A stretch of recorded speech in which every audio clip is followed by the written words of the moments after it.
22 American soldiers, trapped inside Razer Canyon.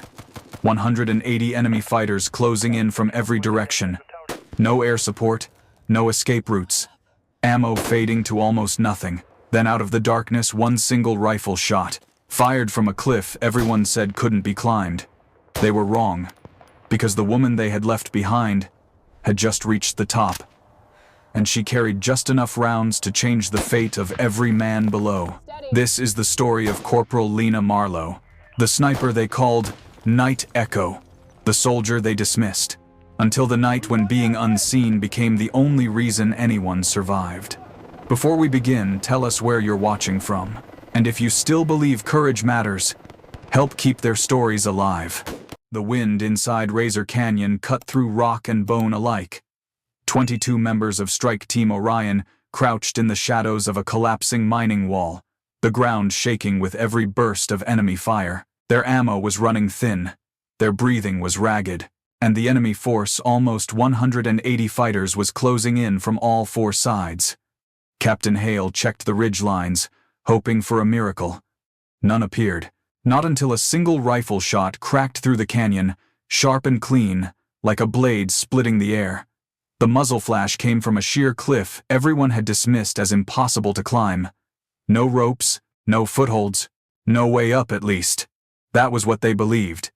But the shot was real, and it had come from someone they had left behind. Before that night, Corporal Lena Marlowe had been known by a name she never chose, Night Echo, a nickname whispered behind her back, half mocking, half dismissive. She was small, quiet, methodical, none of the traits her unit celebrated, but Lena grew up in the harsh slopes of Montana Ridge, hunting mule deer with her grandfather at elevations most hikers never reached. She learned to read the sky, to feel the wind through her skin, and to aim only when a shot truly mattered. To her, mountains were not obstacles, they were maps. Yet when she enlisted, her superiors placed her in logistics and communications, far from any rifle team. "Not your weapon," Staff Sergeant Ward had said during a training review, "and definitely not your terrain." She remembered standing in a crowded briefing room weeks earlier, pointing at the map, suggesting an overwatch on Cliff Delta. The room had erupted in laughter. "That climb would kill a man," someone said. Ward nodded and waved her off. "Marlowe stays in the rear." So she stayed silent. And at night, while the others relaxed, she walked out to the training field alone. She drilled breathing cycles until the cold numbed her lips. She studied wind tables she could practically recite blindfolded. She honed a skill no one acknowledged and no one believed they needed. Until tonight, Razer Canyon was turning into a kill box. Enemy spotters held the high ground. Automatic fire pinned Orion's Alpha and Bravo teams behind broken machinery. Every escape tunnel was blocked. The radio buzzed with static as Captain Hale called for air support. The answer hit the canyon like a hammer. Negative. Storm cells over the ridge. No flights for 6 hours. 6 hours. They wouldn't last 30 minutes. Private Rourke whispered what everyone was thinking. "Sir, this is it." His voice trembled. Dust shook off the beams above their heads as another RPG exploded against the canyon slope. The ground cracked open under their boots, forcing them back deeper into the ruins. Hale clenched his jaw. "Hold positions. We fight to the last round." But even he knew the math. The enemy was tightening the noose. Their machine guns had perfect angles. Their numbers were overwhelming. Betrayed by weather, cornered by terrain, running out of hope, that was when the first impossible shot echoed through the valley. The Dishke on the western ridge went silent in an instant. No one understood what had happened. Hale swung his scope upward, scanning the cliffs. The wind howled over jagged stone. Nothing should have been able to survive up there, let alone climb and fire a precision shot. His eyes caught a flicker, a tiny silhouette pressed against the rock. He didn't dare believe it, but the angle didn't lie. The shot had come from Cliff Delta, the cliff his entire unit had mocked, the cliff one woman had insisted on during planning. Corporal Lena Marlowe. Hours earlier, she had been sitting behind the communications array, listening to Orion crumble under the weight of the ambush. She traced the map lines again and again, seeing angles the others couldn't. Her heart pounded, but her mind was clear. Her grandfather's voice returned like a memory carried by cold wind. "You won't get many chances in life, Lena. But when the moment comes, you'll know it." She knew it now. Lena grabbed her rifle case. She switched off her auxiliary radio before anyone noticed. She strapped in 2 magazines, 28 rounds total, and stepped into the frigid air. Ahead of her loomed Cliff Delta, black and vertical, almost mocking. She set her hands on the cold stone and began to climb. Behind her, Orion was minutes away from collapse. Ahead of her, an unscalable wall. Between the two, a single chance. And Lena Marlowe was determined to take it. Lena gripped the rock face with cold fingers. The cliff rose above her like a wall built to reject anyone who dared touch it. But she didn't hesitate. She locked her boots into a narrow crevice and pushed upward, letting instinct guide her more than sight. Wind scraped against the ridge, carrying dust that stung her eyes. Below her, Razer Canyon shook again. Another explosion rolled through the valley. She didn't need a radio to know Orion was losing ground. The blasts told the story. The pattern of fire told the story. Even the rhythm of the gunshots said one thing: time was collapsing. If she didn't reach the top soon, there would be no one left to save. She climbed faster, letting muscle memory take over. Her grandfather had once made her scale cliffs in near darkness, telling her that the body always knew more than the mind if trained right. Tonight, she needed every scrap of that training. A loose stone snapped under her grip. She slid a full meter downward, boots scraping across the wall. She caught herself on a sharp outcrop, the jolt rattling her ribs. Her rangefinder slipped from her vest and clattered against the stone. She grabbed it before it fell away, but the screen had cracked. The distance sensor blinked once and died. Lena exhaled slowly. That meant no digital measurements, no precise readings, only her eyes, her breathing, and the wind. She tucked the broken device away and continued her ascent. Another blast cracked through the night. A roof beam near the Orion perimeter collapsed, sending sparks into the canyon. From her angle, she saw what they couldn't. Enemy fighters shifting positions, tightening their formation, preparing for the push that would finish the job. She climbed harder. She climbed without thinking, letting urgency sharpen her focus. The cliff narrowed at the top. The final stretch was nearly vertical. She found a thin ledge, braced her knee against it, and pulled herself upward. One last heave brought her chest over the edge. She rolled onto the surface, breathing hard, dust sticking to her gloves. For a moment, she lay still, letting her heartbeat settle. Silence didn't mean safety. She knew that instantly. A faint indentation in the soil caught her eye. A footprint fresh, light, deliberate. Someone else had been here. Not from Orion. Not from any friendly unit. She scanned the area carefully. A small patch of crushed lichen beside a boulder. A disrupted line of dust behind it. These weren't the signs of an animal.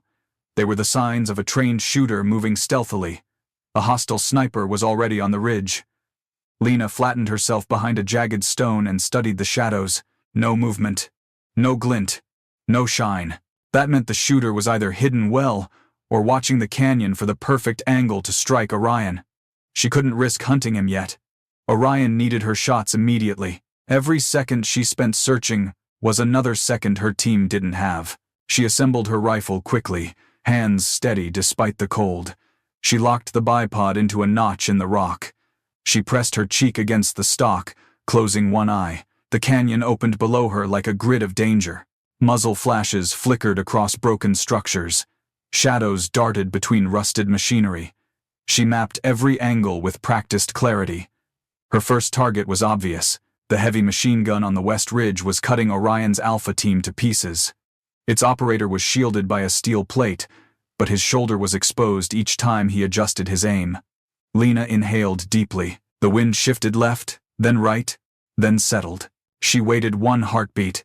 Then she squeezed the trigger. The shot hit before the echo returned. The machine gun went silent. Alpha team suddenly had breathing room. She shifted positions immediately, sliding behind another outcrop. No sniper worth the title fired from the same spot twice. She moved 10 feet over, found a new angle, and aligned her scope again. A second target emerged. A fighter preparing an RPG near the eastern slope. Orion's Bravo team was pinned under that angle. If he fired, the collapse would crush them all. She exhaled slowly, letting her pulse flatten. 2.7 seconds. She could feel the distance. She fired again. The fighter dropped. The RPG rolled harmlessly down the hill. She repositioned once more, crawling along the ridge like a shadow herself. Her third target came into view. A spotter relaying coordinates to the enemy's center line. Without him, their accuracy would collapse. She struck the mark cleanly. The center formation faltered. Below, Captain Hale looked up. Confusion spread across his face. Someone was covering them, someone who shouldn't be there. But Lena didn't look away from her scope. She still hadn't found the hostile sniper, and she knew he was watching her now. Lena kept her eye on the canyon below, but the back of her mind tracked the unseen threat above her. The hostile sniper hadn't fired again. That silence was dangerous. Skilled shooters waited for mistakes. They didn't rush the trigger. They watched patterns, then struck when their target believed they were safe. She crawled along the ridge, lowering her profile as she shifted to a new rock ledge. The stone here was colder, smoother, and carried the faint smell of burned metal. Someone had fired from this exact spot earlier. She spotted a tiny scorch mark, almost invisible. That confirmed everything. The sniper was close, and he knew she was here. A sudden glint flashed near a cluster of jagged stones across the ridge. It was fast, just a blink of reflected light, but enough for Lena to jerk her head down. A round screamed past where her scope had been a split second earlier. The impact split a chunk of rock behind her. Sharp fragments stung her cheek. She didn't stop. She rolled to the right, dragging her rifle with her, and tucked behind another boulder. He had taken the first real shot. Now it was her turn to answer. Lena steadied her breathing. She peeked over the ridge, scanning for the angle. The sniper's first position wasn't perfect. Head had to shift slightly left to see her. That shift left a faint disturbance in the dust. She tracked it, inch by inch, until she found the silhouette just the top of a helmet hidden between two stones. She dialed her scope one click. She didn't wait. She fired. The figure jerked back. The ridge went quiet again. She didn't cheer or waste time. She moved instantly, sliding into a new firing pocket. The duel wasn't over until she confirmed the threat was gone. But for now, she had a window, a small, precious window to support Orion. Down in the canyon, the enemy line was realigning. Her earlier shots had broken their rhythm, forcing them to fall back and reassess. Orion seized the moment. Captain Hale ordered his teams to shift position, using a collapsed conveyor belt as a temporary shield. They needed more space to breathe, more ground to regroup. Lena tracked their movement and adjusted her vantage point. A fighter sprinted across an elevated beam, carrying a satchel charge meant to collapse Orion's new cover. Lena tagged him cleanly. The charge fell and detonated harmlessly away from the team. Two more insurgents took positions behind rusted blast doors. They aimed downward, trying to catch Orion during their relocation. Lena eliminated them before they could fire a single shot. She paused only long enough to check her remaining ammo. 17 rounds. Enough to make a difference, but not enough for mistakes. She shifted again, dragging her rifle into a narrow depression between slabs of granite. The winds above the canyon grew harsher, funneling through cracks and pushing dust into spiraling patterns. She studied the movement carefully. The mountain itself was talking to her. She adjusted her aim to match its rhythm. Then she saw them. Not the insurgents, not the local fighters. A second group, emerging from the northern crags, moving in formation, carrying compact rifles with suppressors, their steps precise. They wore mismatched gear, but their posture was unmistakable. They were trained, professional, and not from this region. This was the twist that reframed the entire ambush. Someone else was here. The new group signaled quietly, spreading along a ridge that would give them lethal angles into Orion's fallback route. If they reached position, the ambush would restart with crushing firepower. Lena's pulse tightened. She had to act before they settled. She picked the leader. He was the one gesturing subtly, coordinating with silent hand signs. She studied his gait, his breathing, The slight delay between his steps. The wind flattened for 1 second. She fired. The round hit him center mass. He fell backward without a sound. The group froze. Confusion rippled through their formation. They ducked, scattered, and scrambled for new cover, unsure where the invisible shot had come from. Their plan collapsed instantly. Some retreated. Others hesitated too long and were pinned by crossfire from below. Orion capitalized again, tightening their defensive arc.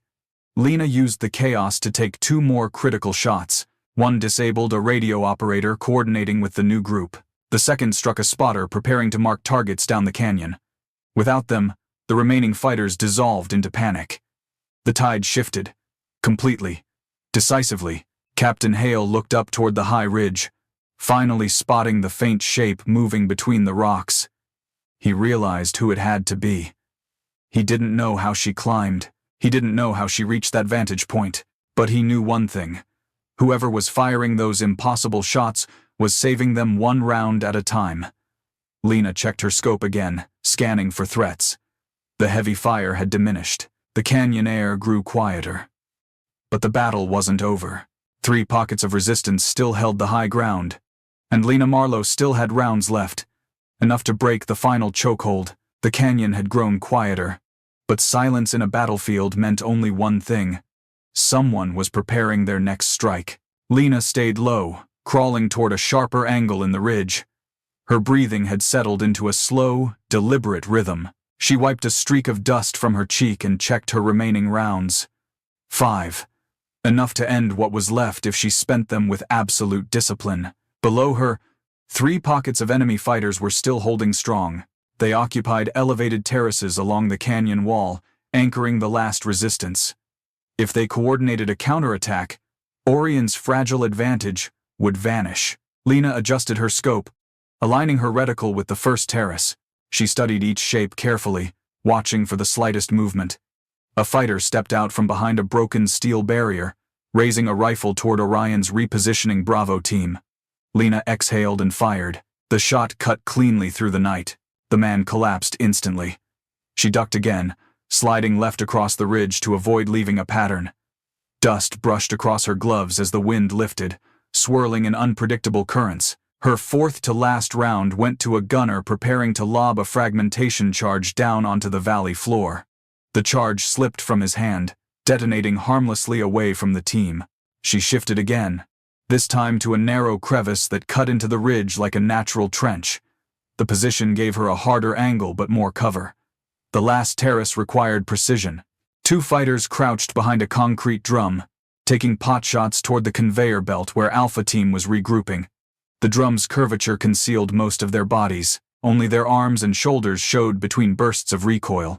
Lena waited for the moment when both leaned out, trying to gain line of sight. She counted the seconds in her head. 1 breath, 2 breaths. Wind calm. They leaned out together. Lena fired once, a clean, decisive hit. They both dropped behind the drum and did not rise again. She pulled back from the scope, letting her eyes refocus on the world without magnification. The sound of gunfire had faded to scattered bursts. Orion was moving, finally moving without being cut down. Captain Hale directed his teams toward a safer pocket near the canyon's northern exit. For the first time that night, the battle no longer felt like a trap. But Lena wasn't done. She scanned the ridge once more, making sure the hidden sniper she had engaged earlier stayed down. No movement, no glimmer of metal, no shift in shadow. She held her breath for another 5 seconds, then lowered her rifle. Only then did she realize how cold her hands had become. The mountain wind had bitten straight through her gloves, numbing her fingertips. Below her, the canyon's echo softened. Orion regrouped, lifting their wounded, securing their gear, and forming a staggered line toward an extraction point that had finally become reachable. Overhead, the storm clouds began to thin.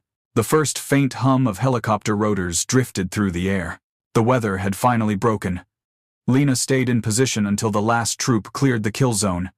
Only when she saw the distinct shape of a rescue helicopter cresting the ridge did she allow herself to stand. Her knees trembled from hours of tension. She slung her rifle over her back and began the careful descent down the opposite side of the cliff.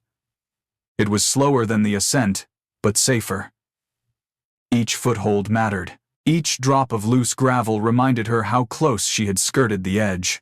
At Fort Kinsley, the landing zone lights glowed in staggered rows, cutting through the early morning fog. The first helicopter touched down, its rotors throwing dust across the field. Orion disembarked with deliberate steps, exhausted, shaken, but alive. When Lena emerged behind them, several soldiers paused mid-stride. They looked at her as if seeing her for the first time. Captain Hale approached, his uniform torn and streaked with soot. He didn't speak immediately. He simply took in the sight of the woman who had saved 22 lives from a cliff everyone else had rejected. After a long breath, he squared his shoulders and brought his hand to his brow in a sharp, formal salute. "Corporal Marlowe," he said quietly, "we owe you everything." Lena returned the salute, her posture firm despite the fatigue. There was no triumph in her expression, only clarity, a sense of finally standing where she had always belonged. But the night was not done with her. Hours later, in a dim corridor near the operations wing, a man in an unmarked uniform approached Captain Hale. He carried a black folder stamped with a sunburst emblem. The label read, "Project Helios Candidate Review. Marlowe, Lena.